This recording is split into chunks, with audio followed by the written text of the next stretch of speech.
Dagdag pahirap sa mga residente ng dalawang barangay sa Taguig ang kawalan ng supply ng tubig. Pinutol daw ang kanilang supply dahil sa milyon-milyong pisong utang umano ng reseller ng water concessionaire. Beunang balita si Jamie Santos. Sobrang hirap sa totoo lang kasi katulad niyan sobrang init. Di baling walang kuryente basta may tubig. Tuwing kilos mo tubig, so mahirap talaga. Kaya sana nga ma-actionan na rin yung hinihiling namin na.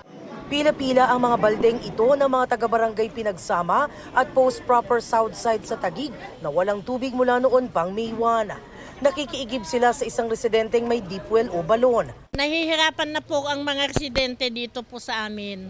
Kaya panawagan po sa mga kinauukulan kung sino man ang pwedeng makagawa ng paraan.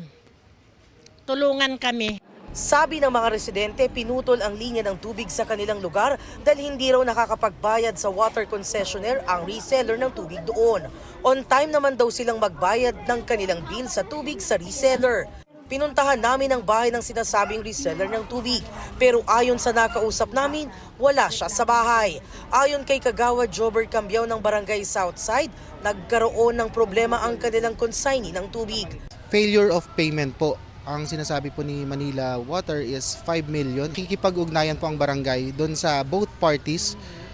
Trinay po namin silang pag-ayusin pero hindi po nag-work. Nagbigay naman ng pahayag si Taguig Mayor Cayetano sa mga residente. Sa pamamagitan po ng pakikiusap ng lokal na pamahalaan ng Taguig, ang BCBA po at ang Manila Water ay pumayag sa hiling ng lokal na pamahalaan ng Taguig na paunang 200 bahay, Father, na pinakamalapit sa source ng tubig ay magsisimula na po ang proseso ng individual metering. Sa ngayon, may fire truck nang nagrarasyon ng tubig sa lugar. Ito ang unang balita. Jamie Santos para sa GMA Integrated News.